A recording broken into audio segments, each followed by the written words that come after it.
প্রতিদিন 40 থেকে 42 বার একজন নামাজি সূরাতুল ফাতিহা পড়ে। আজ পর্যন্ত কোনদিন বিরক্ত লাগে না, বরং যতই পড়ি ততই মজা দেয় তিনি কে। তাহলে বুঝতে হবে বাংলার জমিনের ভিতরে যত ভাইরাল গান আছে, ওই ভাইরাল গানের যৌবনকাল আছে, বৃদ্ধকাল আছে, দাপন হয়, কবর জিয়ারত হয়, এরপরে কবর পর্যন্ত হারিয়ে যায়। সূরাতুল ফাতিহার কিন্তু বৃদ্ধকাল নাই, 1400 বছর আগে নাজিল হয়েছে। আরো যদি 14000 বছর পর্যন্ত সূরাতুল ফাতিহা দিন যায়, দিন দিন শুধু যৌবন পাবে। তাহলে বোঝা যায় সূরাতুল ফাতিহা পৃথিবীর ভিতরে শ্রেষ্ঠ ভাইরাল। কথা বলেন, সূরাতুল ফাতিহা পৃথিবীর ভিতরে শ্রেষ্ঠ ভাইরাল, ঠিক না ঠিক? অন্যান্য 113টা সূরা কিন্তু এত ভাইরাল না, কারণ আপনি অন্যান্য সূরা যেভাবে ইচ্ছা সেভাবে পড়তে পারবেন, কিন্তু সূরাতুল ফাতিহা পরিপূর্ণ 7 আয়াত পড়তে হবে। 5 আয়াত পড়ে যদি রুকুতে যান নামাজ হবে। আরো জোরে বলেন, নামাজ হবে। আলহামদুলিল্লাহি রাব্বিল আলামিন আর রহমানির রহিম মালিকি ইয়াউমিদ্দিন ইয়াকা না'বুদু ওয়া ইয়াকা নাস্তাঈন সিরাতাল্লাযীনা আন'আমতা আলাইহিম। আল্লাহু আকবার। মাঝখানে কিন্তু ইহদিনাস সিরাতাল মুস্তাকিম ছাড়ি দিছি, তাহলে ছেড়ে ছেড়ে কি নামাজ হয়? আরো জোরে বলেন হয়। আবার বললাম আলহামদুলিল্লাহি রাব্বিল আলামিন আর রহমানির রহিম মালিক ইয়াউমিদ্দিন, 3 আয়াত। আল্লাহু আকবার, নামাজ হবে। কিন্তু ওই দিক দিয়ে আরেকটা সূরা ইজা যুলজিলাতিল আরদু জিলজালাহা ওয়া আখরাজাতিল আরদু আসকালাহা ওয়া ক্বালাল ইনসানু মা লাহা, 3 আয়াত পড়ে রুকুতে যান, নামাজ হয়ে যাবে। তাহলে বোঝা যায় সূরাতুল ফাতিহা এমন একটা সূরা পরিপূর্ণভাবে আমাকে পড়তে হবে।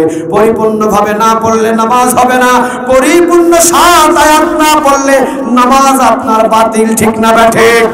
40 থেকে 42 বার আমি পড়লাম সূরাতুল ফাতিহা, কোনোদিন বিরক্ত হই নাই, বরং যতই শুনি ততই মজা লাগে। চলেন সূরাতুল ফাতিহার ভিতরে 7 আয়াত, 7 আয়াতের ভিতরে একটা দামি আয়াত আছে, ওই আয়াত থেকে শুধু একটু কথা বলার ট্রাই করি। যেহেতু বেশি না, আমি 12টার ভিতরে ছেড়ে দিব আপনাদেরকে, কারণ বহু কষ্ট আপনাদেরও হয়েছে। আপনাদের কষ্ট যদিও না হয়, আমার হয়েছে। আচ্ছা, সারা রাত যদি এখানে শোনেন, আগামীকাল আমি ঢাকা যাবো কখন? ওরে সর্বনাশ, কয় সকালে নাস্তা করে যাইয়েন। সকালে নাস্তা করে কেমনে যাবো? ড্রাইভ করবো কে? আমার ড্রাইভার তো বঙ্গোপসাগরে গাড়ি নামাই দিল। আল্লাহ, আমি জানি কুড়িগ্রাম হলো কোরআনের উর্বর একটা জায়গা। এই জন্য আমি কিছু নাস্তিকদেরকে বলি, জায়গা মতো এসে কথা বল, পিঠের চামড়া নিয়ে ঢাকা যাইতে পারবি না। ওই যে গিয়ে দেখেন আমার আসাদ নূর একটা নাস্তিক আমার রাসূলকে নিয়ে বাজে মন্তব্য করে, আছে না নাই? মুরগি কবির, শাহরিয়ার কবির, আর বহু নাস্তিক কিন্তু কোরআনের বিরুদ্ধে কথা বলে, ঠিক না বেঠিক? ইসলামের বিরুদ্ধে কথা বলে, আল্লাহর বিরুদ্ধে কথা বলে, আল্লাহর আইনের বিরুদ্ধে কথা বলে, আযানের বিরুদ্ধে কথা বলে, ইকামতের দিনের বিরুদ্ধে কথা বলে, কোরআনের আয়াতের বিরুদ্ধে কথা বলে, হজের বিরুদ্ধে কথা বলে, আছে না নাই? কোথায় বলে? ওই ঢাকা শহরে। আমাকেও তো চ্যানেলে গিয়ে আলোচনা করতে হয়। চ্যানেলের নিয়মটা হলো, চ্যানেলের যে বিল্ডিং, যে অফিস, ওই অফিসের মাঝখানে পুলিশ পাহারা দেওয়া, এর ভিতরে আবার গার্ড, এর ভিতরে আবার গার্ড, 3 জায়গায় সার্চ করার পরে ভিতরে ঢুকতে দেয়। এটিএন বাংলাতে আলোচনা করেন, 24-এ আলোচনা করেন, বাংলা ভিশনে আলোচনা করেন, একের পর এক সার্চ করে আপনাকে ভিতরে ঢুকতে হবে।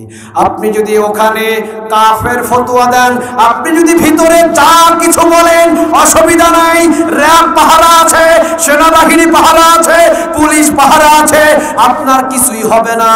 এই জন্য আমি বলি, কারণ আমি তো জায়গাগুলোতে যাই, আমি বলি আরে বেটা মুরগি কবির, আরে বেটা আসাদুর,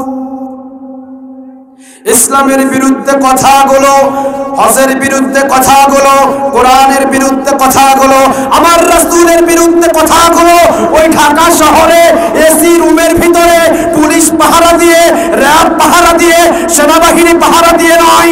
যদি বুকের সাহস থাকে আয় কুড়িগ্রামের জমিনে আয়, পেটের চামড়া নিয়ে ঢাকা যাইতে পারবি না, ঠিক না ঠিক?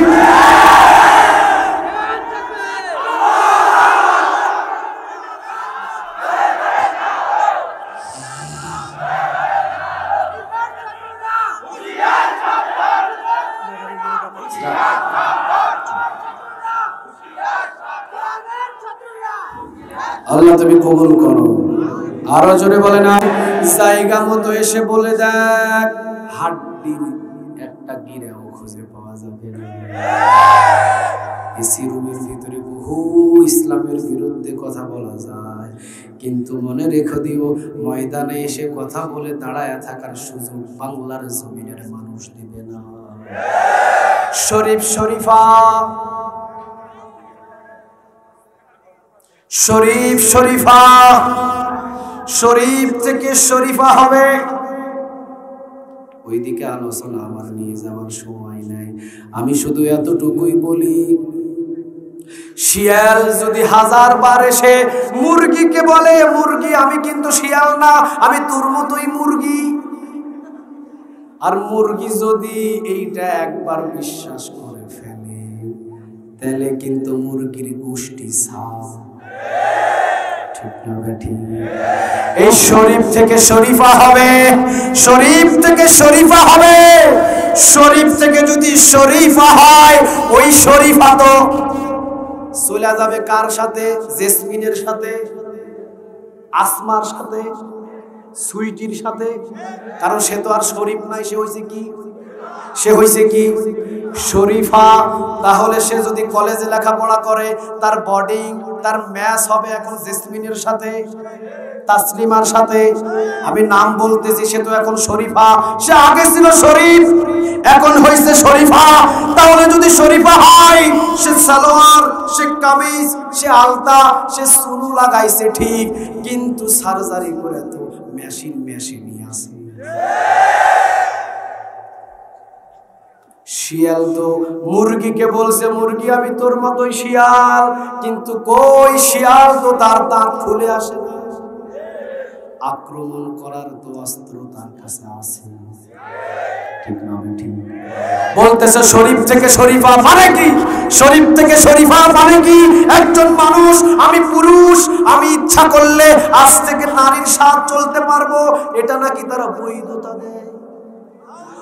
অথচ 1400 বছর আগে রাসূল তাদেরকে লানত দিয়েছেন যে পুরুষ মহিলার সাজসজ্জা গ্রহণ করে, ঠিক না ঠিক? আবার যে মহিলা পুরুষের সাজসজ্জা গ্রহণ করে, এদের উপরে লানত দিয়েছেন মুহাম্মদ সাল্লাল্লাহু। তাহলে শরীফ থেকে শরীফা এই গল্পটা আবার আমাদের বাংলার জমিনের কিছু মুসলমান যুবকদের পড়ায়, ঠিক না বেঠিক? আমি শুধু বলতে চাচ্ছি শরীফ থেকে শরীফা হয় কেমনে? শরীফ থেকে শরীফা হয় কেমনে? শরীফ থেকে যদি সে শরীফা হয়, সে যদি মনে করে যে আমার কাছে এখন মেয়ে মেয়ে লাগে, আমি এখন, আগে নাম ছিল শরীফা, এখন আমি নাম দিয়েছি, আগে নাম ছিল শরীফ, এখন আমার কাছে মেয়ে হতে ইচ্ছে করছে, আমি নাম দিয়েছি শরীফা। তাহলে শরীফা হইলে শরীফার ম্যাচ হবে মেয়েদের সাথে, ঠিক না ঠিক? এক ম্যাচের ভিতরে দেখবেন যে 5 জন থাকে, 4 জন থাকে একই রুমের ভিতরে। তাহলে জেসমিন, তাসলিমা, এরপরে আরেকজন নাম মিলান, মমতা, হয়তো বা যে কোনো একটা, আরেকটা হলো শরীফা, 4 জন। 3 জন কিন্তু বাস্তবিক জন্ম থেকেই মহিলা, কিন্তু একজন শরীফ থেকে সে নিজের নাম পরিবর্তন করে হয়েছে শরীফা, ঠিক না ঠিক? এর কিন্তু সব কিছু ঠিক আছে, কথা কর নাকি? সব কিছু ঠিক আছে। চারজন মহিলা যদি একই রুমে থাকে, অনেক সময় মহিলা একই রুমের ভিতরে আছে, তাদের মাথায় কাপড় দেওয়ার প্রয়োজন হয় না, ওড়না নেওয়ার প্রয়োজন হয় না, শর্ট টি শার্ট পরেও থাকে। হয়তো তিনজন মহিলা, এইটা তো ছিল পুরুষ, নিজে হইছে মহিলা, এইটাও যদি ওদের সাথে চলাফেরা করে, ভিতরে যে একটা যৌবন সবার আছে না? আরো জোরে বলেন আছে না নাই? যৌবন তো ভিতরে সবারই আছে। এই তিনজন একই ম্যাচের ভিতরে যদি ঘুমিয়ে থাকে, ওই যে শরীফ থেকে যে শরীফা হইতে রাতের 1টা বাজে যদি তার ঘুম ভেঙে যায়, ও যদি উইটা দেখে তিনজন তার পাশে মুরগি ঘুমানো, শিয়াল কি লাফ দিয়ে না ধরে পারে? আরো জোরে বলেন পারে? তাহলে এই চিন্তাটা কিন্তু আমার বাংলাদেশের শিক্ষাবিদদের মাথায় ঢোকে না। আসতে বলেন, আসতে বলেন। গজব বাংলাদেশে আসবে না যতদিন পর্যন্ত আল্লাহ আল্লাহ বলে ডাকার গোলাম থাকবে, গজব বাংলাদেশে আসবে না। কিন্তু এই যে যারা শরীফ থেকে শরীফাকে প্রমোট করে ভাইরাল করতে চায়, এদের জন্য আমাদের করতে হবে, ঠিক না ঠিক?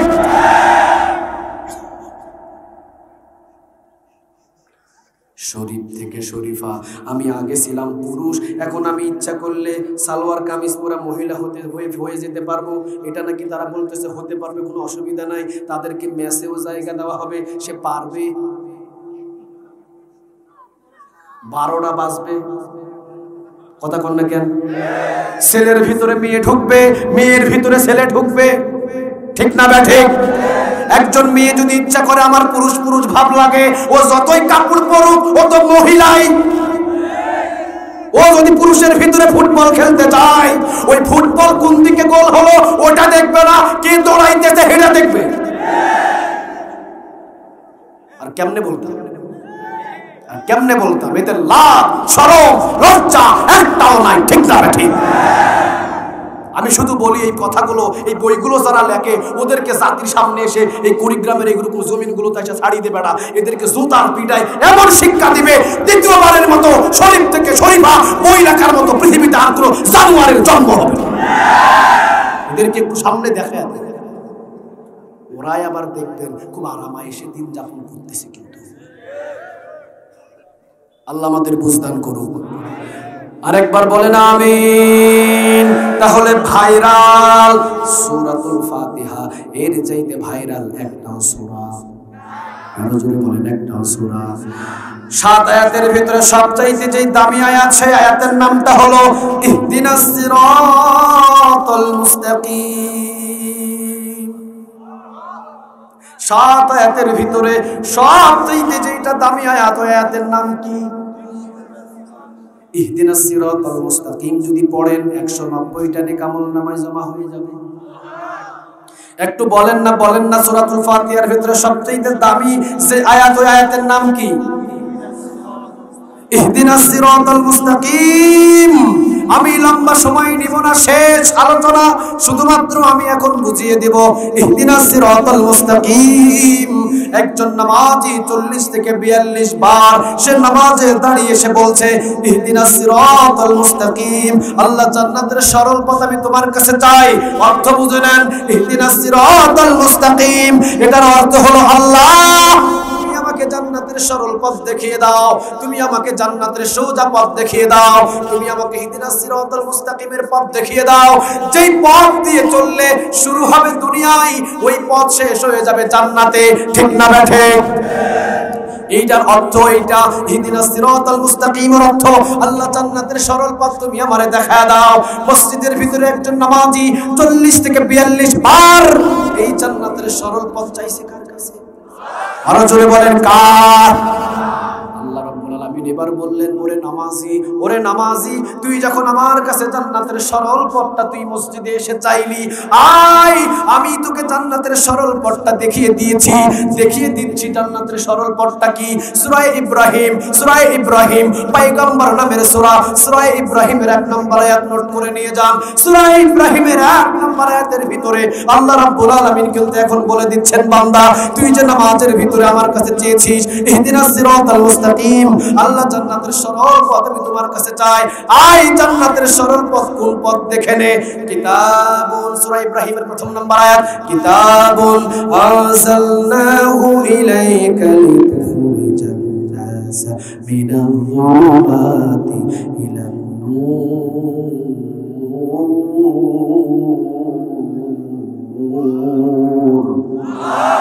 কিতাবুন আনসালনাহু ইলাইকা লিতুখরিজান নাসা মিনাজ যুলুমাতি ইলান নূর। ও নবী, এই নামাজীগুলো আমার কাছে জান্নাতের সরল পথ চাই। 40 থেকে 42 বার আবার যদি তাহাজ্জুদ যোগ করে তাহলে 50 পেরিয়ে যায়। এতবার যখন আমার কাছে জান্নাতের সরল পথ চাই, নবী গো আপনি বলে দেন জান্নাতের সরল পথের নাম হলো কোরআন। সুবহানাল্লাহ, একটু বাড়িতে গিয়া এই জান্নাতের সরল পথের নাম কি? আর একটু আস্তে বলেন, এই জান্নাতের সরল পথের নাম কি? আর জোরে বলেন, জান্নাতের সরল পথের নাম কি? তাহলে আমার উচিত ছিল, আরে বাংলার জমিনের ভিতরে যারা নামাজি, আমাদের উচিত ছিল মসজিদের ভিতরে গিয়ে আমি যখন বলেছি ইহদিনাস সিরাতাল মুস্তাকিম, আল্লাহ জান্নাতের সরল রাস্তা তুমি আমাকে দেখায় দাও, আল্লাহ রাব্বুল আলামিন যেহেতু বললেন বান্দা জান্নাতের সরল রাস্তা হলো 30 পারা কোরআন, যা এই জান্নাতের সরল পথ দিয়ে চলা শুরু কর। উচিত ছিল মসজিদ থেকে বাহির হয়ে কোরআনটাকে বুকের ভিতরে নিয়ে কোরআনের আন্দোলনে নেমে পড়া, ঠিক না ঠিক? কিন্তু এই নামাজি কিন্তু বড় পাটপা, হেতে মসজিদে গিয়া কয় ইহদিনাস সিরাতাল মুস্তাকিম, আল্লাহ জান্নাতের সরল পথ তুমি আমারে দেখাও, আবার মসজিদ থেকে বাহির হইয়া হেতে কিন্তু আমার ইরশাদ শিকদারের লাঙ্গলের মিছিলে যায়। এমন পাটপার বাংলাদেশে আছে। আরো আসতে বলেন, আছে না নাই? আপনাদের কুড়িগ্রামের কেন্দ্রীয় মসজিদে নামাজ হয় কি হয় না? আরো জোরে বলেন, হয় কি হয় না? এই কুড়িগ্রামের কেন্দ্রীয় মসজিদে যখন আযান হয়, আল্লাহু আকবার আল্লাহু আকবার, যখন আযান দিয়ে দিল মনে করলো নামাজিরা নামাজে যেতে হবে। কুড়িগ্রামের কেন্দ্রীয় মসজিদের 10 কাতার, কয় কাতার? আরো জোরে বলেন, কয় কাতার? আরো আস্তে বলেন, কয় কাতার? 10 কাতার। কুড়িগ্রামের যেই মসজিদ কাতার হলো 10 কাতারে যখন আযান হলো, আযানের সাথে সাথেই সামনের 10 কাতার পরিপূর্ণ হয়ে গেল। এই 10 কাতারের সকল মুসল্লি সূরাতুল ফাতিহা ছাড়া অন্য কিছু দিয়ে নামাজ পড়ে না। আরো জোরে বলেন, বাধ্যতামূলক সূরাতুল ফাতিহা পড়তেই হবে, ঠিক না বেঠিক? তাহলে আসরের 4 রাকাত নামাজ, আসরের 4 রাকাত নামাজ, 10 জন মুসল্লি, 10 কাতার মুসল্লি, এই 10 কাতারের মুসল্লি 4 রাকাত আসর নামাজের কিন্তু 4 বারই তো সূরাতুল ফাতিহা পড়তে হয়, ঠিক না বেঠিক?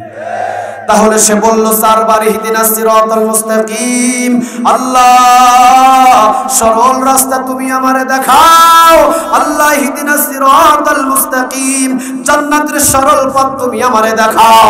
জান্নাতের সরল পথের নাম, আরে সূরা ইব্রাহিমের প্রথম নম্বর আয়াত দলিল দিছি, জান্নাতের সরল পথের নাম। উচিত ছিল এই কুড়িগ্রাম কেন্দ্রীয় মসজিদের 10 কাতার মুসল্লি, এই 10 কাতার মুসল্লি মাসরের 4 রাকাত নামাজ শেষ করে 10 কাতার মুসল্লি এই জান্নাতের সরল পথ বুকের ভিতরে নিয়ে আন্দোলন জমিনে নেমে যাওয়া, ঠিক না বেঠিক? কিন্তু দেখেন এই 10 কাতার মুসল্লির কেমন স্বভাব দেখেন। 10 কাতার মুসল্লি, 10 কাতার মুসল্লির ভিতরে সবাই কিন্তু বলল ইহদিনাস সিরাতাল মুস্তাকিম, আল্লাহ জান্নাতের সরল পথ তুমি আমারে দেখাও, আল্লাহ জান্নাতের সরল পথ তুমি আমারে দেখাও। ইহদিনাস সিরাতাল মুস্তাকিম, আল্লাহ জান্নাতের সরল পথ তুমি আমারে দেখাও। সামনের কাতার যেটা ছিল ওই কাতার যা বলেছে নামাজে সরল পথ, ও তো সরল পথ পেয়ে গেছে কোরআন। ওই 1 কাতার কোরআনটাকে বুকের ভিতরে নিয়ে জমিনের ভিতরে আন্দোলনে কিন্তু নেমে গেছে। বাকি আছে কয় কাতার? আস্তে, বাকি আছে কয় কাতার? এক কাতার গেল। ইহদিনাস সিরাতাল মুস্তাকিম মানে মসজিদে যেটা আল্লাহর কাছে চেয়েছিল আল্লাহ তো দিয়ে দিয়েছে সরল পথ। এই সরল পথের আন্দোলন নিয়ে এক কাতার বাহির হয়েছে জমিনের ভিতরে মসজিদ থেকে, কিন্তু বাকি আছে 9 কাতার। ওই 9 কাতারের ভিতরে 3 কাতার সোজা চলে গেছে লাঙ্গলের দিকে, ইরশাদ শিকদারের লাঙ্গলের দিকে। বাকি 3 কাতার চলে গেছে ধানের শীষের দিকে। বাকি 3 কাতার যেদিকে গেছে আমি বলতে পারতেছি না, আমার পক্ষে সম্ভব না, বুঝা নিয়েন। এক কাতার গেল শুধুমাত্র এই আল্লাহকে যা বলেছিল নামাজে, কিন্তু 10 কাতারই কিন্তু বলছিল, ঠিক না ঠিক কথা কর না কেন? 10 কাতারের মুসল্লি কিন্তু ওয়াদা দিয়েছিল আল্লাহকে, আল্লাহ ইহদিনাস সিরাতাল মুস্তাকিম, জান্নাতের সরল পথ তুমি আমারে দেখাও। কিন্তু জান্নাতের সরল পথ যখন আল্লাহ বললেন 31 পারা কোরআন, কিন্তু জান্নাতের সরল পথ এক কাতার শুধু চলে গেল। 3 কাতার 3 কাতার 3 কাতার নিজের মানুষদের বানানো পথের ভিতরে চলে গেল, ঠিক না বেঠিক? ধোঁকা দিতেছে আস্তে আস্তে, মার দিতে পারে, মার আসতে পারে। কাকে ধোঁকা দিচ্ছে? আর জোরে বলেন কাকে? দিনের ভিতরে 40 থেকে 42 বার আল্লাহকে বলছে, আল্লাহ ইহদিনাস সিরাতাল মুস্তাকিম, জান্নাতের সরল পথ আমি তোমার কাছে চাই। আবার মসজিদ থেকে বাহির হয়ে ঠুক করে ধানের শীষ লাঙ্গল। এই দেখা গেছে আগামী বছর আর পারমিশনই পাবে না, ওইটা বলা যাবে না। চলে গেল লাঙ্গলের দিকে। তাহলে বোঝা যায় ইহদিনাস সিরাতাল মুস্তাকিম, আল্লাহর কাছে চাইলো জান্নাতের সরল পথ, আল্লাহও দিল জান্নাতের সরল পথ। কিন্তু না, আল্লাহর কাছ থেকে জান্নাতের সরল পথ পাওয়ার পরেও গেডি ঘাটটাকে তেড়া করে কাট করে চলে গেছে লাঙ্গলের দিকে। লাঙ্গলের দিকে যাবার কারণও আছে, ঠিক না বেঠিক? কারণ আছে না নাই? আরো জোরে বলেন আছে না নাই? কারণটা কি? কারণটা কি? কারণটা কি? বুঝতে হবে কোরআনের পথে চলতে গেলে দামি চেয়ারে বসার সৌভাগ্য হয় না। কোরআনের পথে চলতে গেলে দেশ ছাড়া লাগতে পারে। কোরআনের পথে চলতে গেলে প্রাইমারি স্কুলের টিচারই হারানো লাগতে পারে। কোরআনের পথে চলতে গেলে এলাকা ছাড়া লাগতে পারে। ওই যে দুনিয়ার কিছু সুবিধার জন্য কিন্তু ইহদিনাস সিরাতাল মুস্তাকিম চাইছে সরল পথ, চলতে পারে না সরল পথে। এমন নামাজি বাংলাদেশে আছে না নাই? আরো আসতে বলেন আছে না নাই? ওয়াদা দেয় 40 থেকে 42 বার আল্লাহর কাছে। প্রতিদিন 40 থেকে 42 বার যখন ওয়াদা ভঙ্গ করে, আল্লাহ বলে, বান্দা বহু বাটপার দেখেছি, তোর মতো বিশ্ব বাটপার একটাও দেখি। যশোরে এক জায়গায় মাহফিলে গেলাম, এমন একজন আসলেন লোক, বড় ধনী মানুষ। আসার পরে উনি বললেন, হুজুর 1 মিনিট আমাকে সময় দেন। আমি বললাম, আমি তো বয়ান করতেছি, ভাই অসুবিধা নেই, 1 মিনিটে শেষ করব। 1 মিনিটে 11 মিনিট নিয়ে গেল। আমি কিছু বলি নাই। 11 মিনিট বয়ানের শেষে বলল, আমি এই বছরে আপনাদের এই কবরস্থানের মসজিদের জন্য 1 লাখ টাকা দান করে গেলাম। কেউ বলল না সুবহানাল্লাহ। আরে আপনাদের বলি নাই, ওই জায়গার মানুষ একজনও বলল না সুবহানাল্লাহ, কেউ বলল না আলহামদুলিল্লাহ, সবাই মাথা নিচের দিকে দিয়ে তাকিয়ে আছে। আমি বললাম, ব্যাপার কি? আমি এরপরে উনি যখন নেমে গেলেন, আমি বললাম, সভাপতি সাহেব চলেন, উনি 1 লক্ষ টাকা যেহেতু দান করছে, ওনার জন্য একটা খাস করে দোয়া করি। সভাপতি হাত ধরে কয়, সর্বনাশ, দোয়া করা যাবে না। আমি বললাম, কেন দোয়া করা যাবে না? কয়, হুজুর একবার না, 7 বছরে 7 লাখ জমা 1 টাকাও পাই নাই। 7 বছরে 7 বার ওয়াদা দিয়ে গেছে জনগণের সামনে, কিন্তু 7 বছরে 7 লাখ, 1 লাখ আমরা পাই নাই। 1 লাখ কেন, 10,000 টাকার একটা বান্ডিল পাইলেও কবরস্থানের উপকার হইতো, 10টা টাকাও পাই নাই। আপনি কিন্তু দোয়া করলে টাকা আপনাকে দিতে হবে। আমি বললাম, সর্বনাশ, 7 বছরে 1 বার ওয়াদা দিয়ে তার জন্য দোয়া বন্ধ হয়ে যায়। আর আপনি নামাজি 40 থেকে 42 বার আল্লাহর কাছে ওখানে ওয়াদা দিয়েছেন, আল্লাহ জান্নাতের সরল পথ আমি তোমার কাছে চাই। আল্লাহ বললেন জান্নাতের সরল পথ 30 পারা কোরআন, কিন্তু আপনি মসজিদ থেকে বাহির হয়ে লাঙ্গলের পিছনে ঘুরতেছেন। বোঝা যায় আপনার মতো বাটপার পৃথিবীতে একটাও না। আসতে বলেন ঠিক, চিৎকার দিয়ে বলেন ঠিক না ঠিক?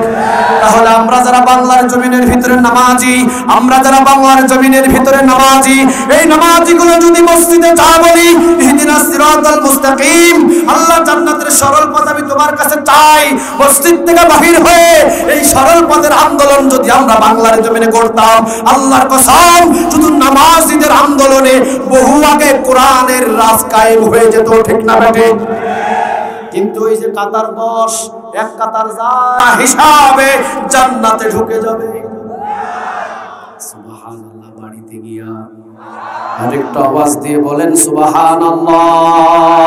রাসূল বললেন ওরা কারা? রাসূল বললেন ওরা কারা? রাসূল বললেন ওরা কারা? এখন এক কথায় উত্তর দিয়ে দেন, যারা কোরআন মানে 16 আনা তারা, যারা কোরআন মানে 16 আনা তারা।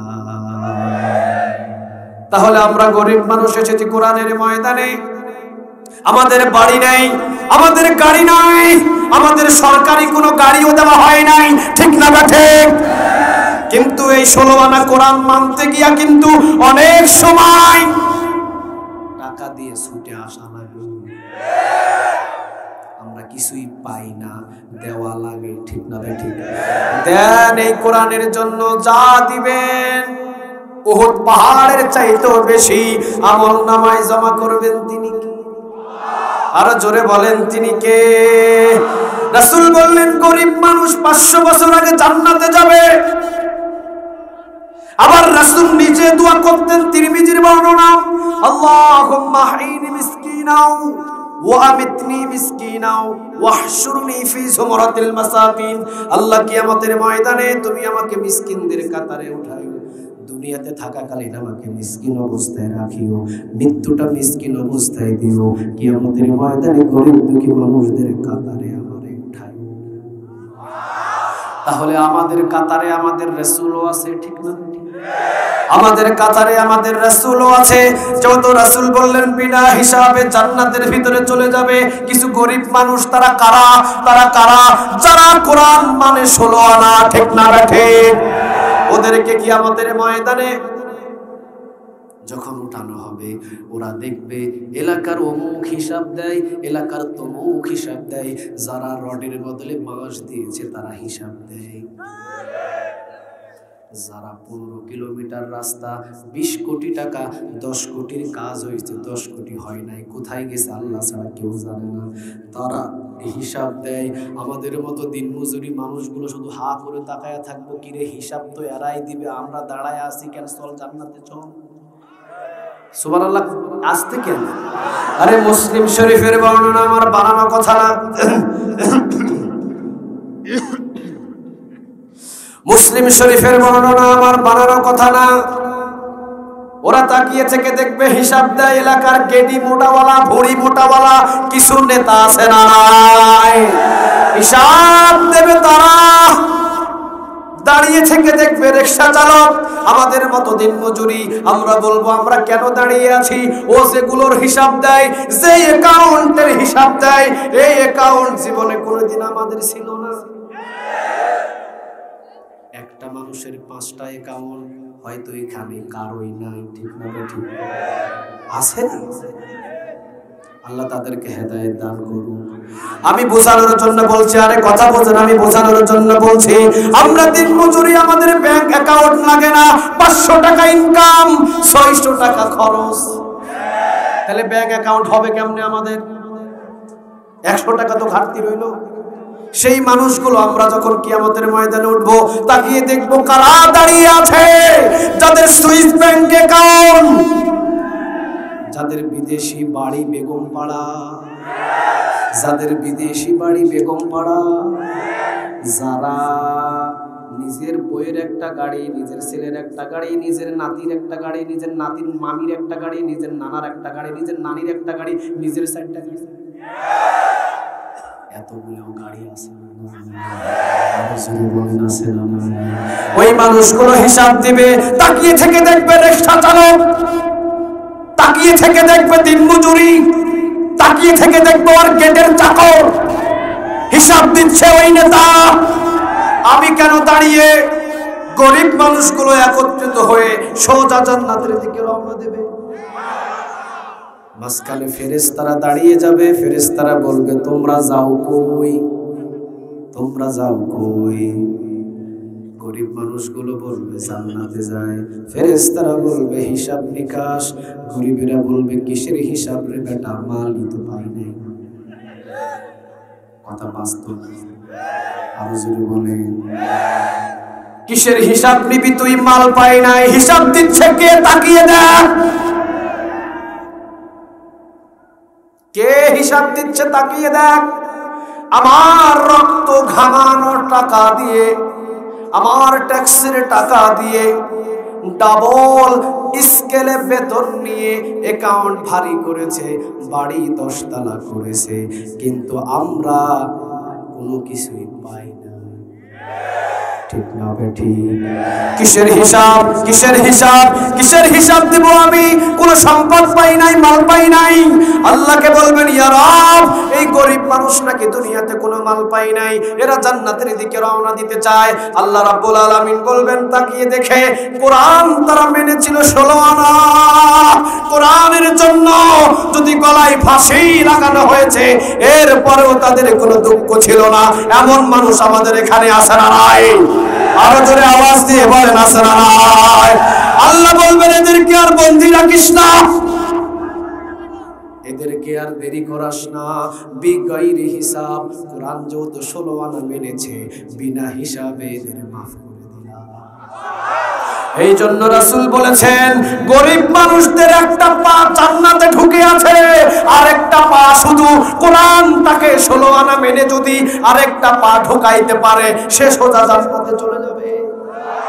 আর ধনী মানুষের কিন্তু 2 পা সোরা বডি সহ বাহিরে পড়ে আছে। ঠিক না বেঠিক? তাহলে আমরা যারা গরিব মানুষ, কোরআনের মাহফিল আমরা যারা বসেছি, আমরা আজকে কোরআন মানবো 12 আনা না 16 আনা? 12 আনা না 16 আনা? এমন একটা সূরা থেকে আলোচনা শুরু করলাম। রাসূল বললেন পুরা 30 পারা কোরআন যদি আমাকে না দেওয়া হতো, শুধুমাত্র যদি সূরাতুল ফাতিহা দিয়ে আমাকে বলা হতো নবী আপনি চালান উম্মতদের, আর আমার উম্মত যদি সূরাতুল ফাতিহার উপরে আমল করা শুরু করে দিত, সোজা জান্নাতে চলে যেত। তাহলে সূরাতুল ফাতিহার গুরুত্ব বেশি না কম?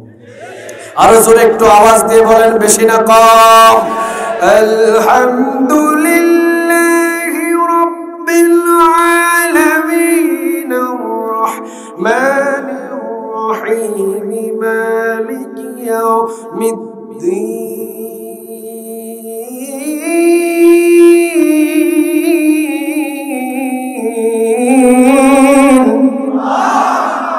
ভলিউম ঠিক ছিল, আর একটু বাড়ান।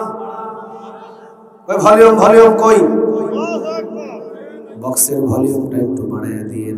আলহামদুলিল্লাহি রাব্বিল আলামিন। প্রশংসা কার? আরো জোরে আওয়াজ দিয়ে বলেন প্রশংসা কার?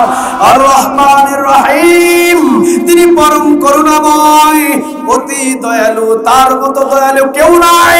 তার বিরুদ্ধে আবু জেহেল কথা বলে, তাকেও কোরমা পোলাও খাওয়ায়। আর বেলাল ইসলামের জন্য কিন্তু জীবন দেয়, রক্ত খরচ করে।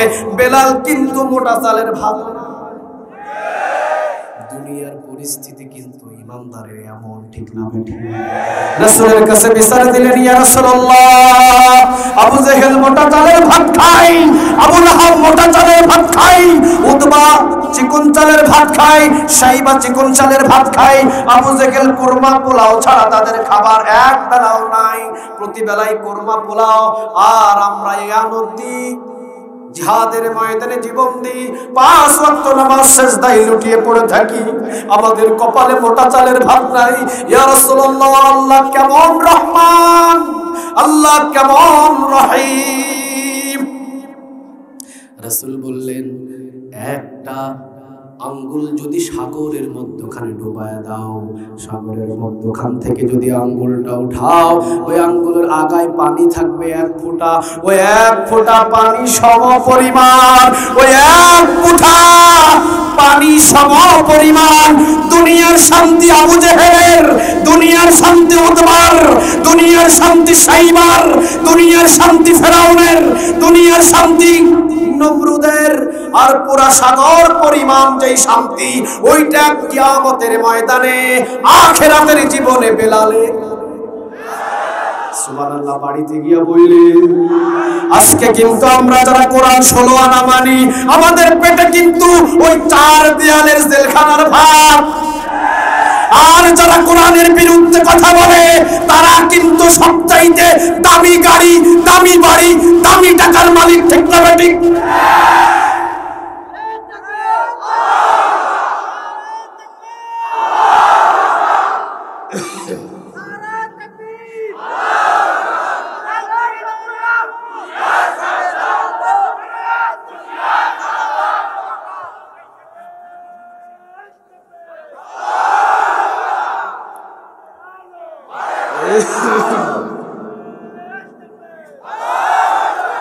আল্লাহ তুমি কবুল করো, আর একবার বলেন আমিন। তাহলে পরিস্থিতি কেমন জানে মিলে যাচ্ছে, কথা কন না কেন? 1 ওয়াক্ত নামাজ নাই, একদিন কোরআন তেলাওয়াত নাই, একদিনও কোরআনের দাওয়াতি কাজ নাই। চুরি করে, ডাকাতি করে, বাটপারি করে, টেন্ডারবাজি করে, মানুষকে খুন করে, সমাজে বুক ফুলাইয়া ঘুরে, আর কোরআনের দাওয়াতি কাজ করে 13 বছর জেলখানা। বাহির হওয়ার সুযোগই হলো না, জেলখানা থেকে বাহির হয়ে মুস্কি হাসি দিয়ে বিশ্ববাসীকে জানিয়ে দিয়ে গেল, 13 বছর জেলখানায় রেখেও জালিম আমাকে কষ্ট দিতে পারে না। তোমরা মনে রেখে দিও বাংলার জমিনের মানুষ, তোমরা মনে রেখে দিও বাংলার জমিনের মানুষ, 13 বছর আমি অন্ধকার 4 দেয়ালের ভিতরে আল্লাহর কোরআনের দাওয়াতি কাজের জন্য বন্দী ছিলাম। মনে রেখে দিও কিয়ামতের ময়দানে আল্লাহ রাব্বুল আলামিন হয়তো আমাকে এমন সম্মান দিবে, সেই দিন বাংলার কিছু মানুষ বলবে, আহারে 13 বছর যদি ওনার মতো আমিও থাকতাম, আমি ওই সম্মান পেয়ে যেতাম, ঠিক না? আমি এতটুকু আপনাদের বলতে চাই, উনি 13 বছর কিন্তু এমনি এমনি থাকেন নাই। আমাদের বাংলাদেশের এমন কিছু মৃত ব্যক্তি 50 বছর ধরে কিন্তু অন্ধকার কারাগারে, অন্ধকার কবরে পড়ে আছে, ঠিক না ঠিক? 13 বছর যদি কষ্ট করে অন্ধকার কবরের 1000 বছর যদি শান্তিতে থাকা যায়, 13 বছর না, 13 দুগুণে 36 বছর জেল খাটতে রাজি আছি, কোরআনের 1 আনা ছাড়তে রাজি নাই, ঠিক না ঠিক? সবাই একমত? লিল্লাহে তাকবীর, লিল্লাহে তাকবীর, নারে তাকবীর। আল্লাহ তুমি কবুল করো, আর একবার বলেন আমিন। তাহলে সূরাতুল ফাতিহা এমন একটা সূরা, পুরা কোরআন যা আছে সূরাতুল ফাতিহার ভিতরে তা আছে। আরেকটা ছোট্ট কথা শুনে নেন, অবাক হয়ে যাবেন। শুধুমাত্র সূরাতুল ফাতিহার ভিতরেই যা আছে, বিসমিল্লাহর ভিতরে আবার তাই আছে। সুবহানাল্লাহ বাড়িতে গিয়া বলেন। আমার কিন্তু ব্যাখ্যা করার সময় নাই, এছাড়া আমি ব্যাখ্যা করে মিলাইয়া দিতাম। ৩৬ পারা কোরআনের ভিতরে যা আছে সূরাতুল ফাতিহার ভিতরেই তা আছে, সূরাতুল ফাতিহার ভিতরেই যা আছে বিসমিল্লাহর ভিতরেই তা আছে। কিভাবে দেখেন, কিভাবে দেখেন, ৩০ পারা কোরআন যদি আপনি সংকীর্ণ করে ছোট করেন সূরাতুল ফাতিহা হয়ে যাবে, সূরাতুল ফাতিহা যদি ছোট করেন বিসমিল্লাহ হয়ে যাবে, বিসমিল্লাহ যদি ব্যাখ্যা করেন সূরাতুল ফাতিহা হয়ে যাবে, সূরাতুল ফাতিহা যদি ব্যাখ্যা করেন সূরা নাস হয়ে শেষ হয়ে যাবে। তাহলে কোরআনের এমন একটা সূরা সূরাতুল ফাতিহা একবার যদি পড়েন 15 পারা কোরআন তেলাওয়াতের নেক আমলনামায় জমা করে দিবেন তিনি কে? আজ থেকে আমল করব তো ইনশাআল্লাহ। আর জোরে বলেন ইনশাআল্লাহ। সূরাতুল ফাতিহা এমন একটা সূরা যদি বাংলাদেশের মানুষগুলো সূরাতুল ফাতিহা মেনে নিয়ে যদি জীবন গঠন করত, বহু আগে বাংলাদেশে কোরআনের রাজ কায়েম হয়ে যেত। আসতে বলেন ঠিক। যদি সূরাতুল ফাতিহা যা বলে মসজিদে আসতেছে আলোচনা, সূরাতুল ফাতিহাতে মসজিদের ভিতরে যা বলে, বাংলার জমিনের ভিতরে বেনামাজির দরকার ছিল না।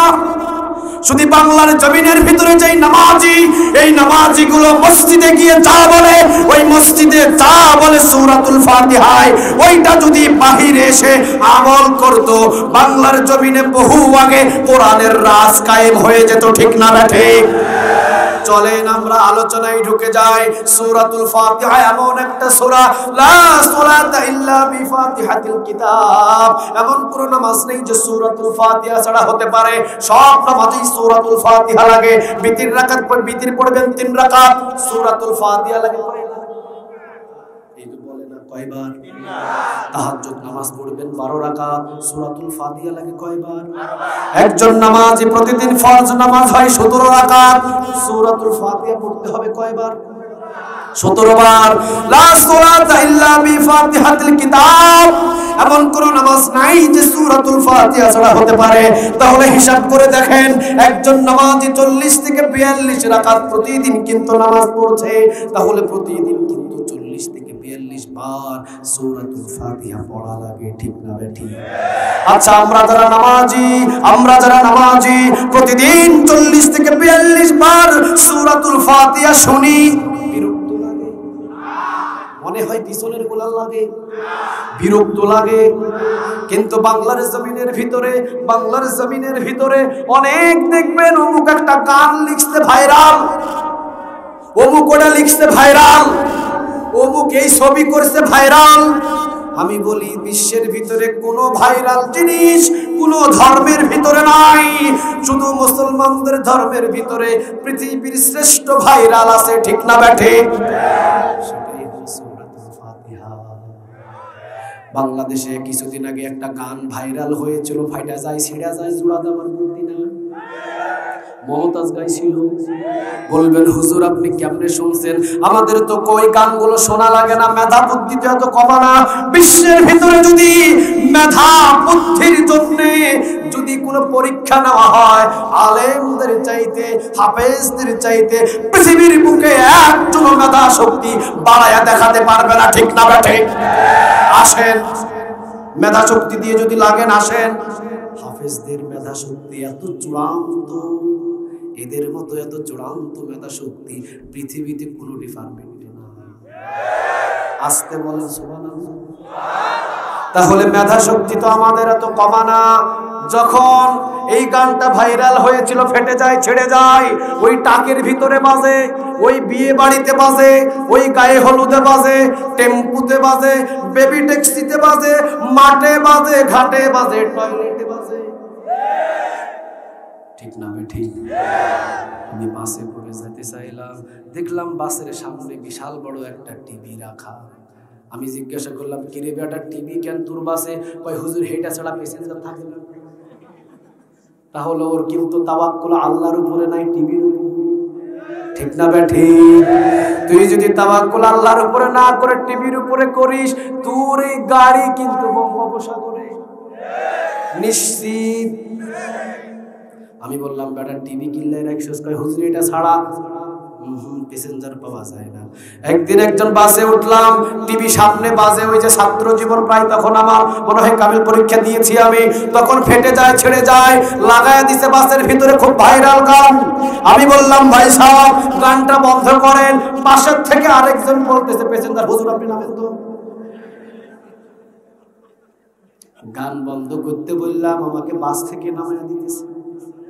বাসও একটাই নাইট বাস, যদি না উঠি তাহলে সারা রাত কাউন্টারে বসে থাকতে হবে। বাধ্যতামূলক ওই গান শুনতে শুনতে আসা লাগবে। ঠিক না ঠিক? তাহলে ইচ্ছা করে শোনা লাগে না হুজুরদের গান, আপনি মুখাস্ত বাধ্যতা আপনারা শোনাইছেন আমাদের। গানটা বড় ভাইরাল হয়েছিল, ফেটে যায় ছেড়ে যায়, প্রথম বছর ভাইরাল, কেউ দিনে দিনে 4 বার শুনতো, 5 বার শুনতো, 6 মাস পরে সপ্তাহে একবার, 1 বছর পরে 9 মাসে একবার, কিন্তু এখন 5 বছরেও কেউ শুনে না। জনপ্রিয়তা আছে না গেছে? সূরাতুল ফাতিহা কিন্তু ওই 1 বার 2 বার 5 বার করে শোনে না।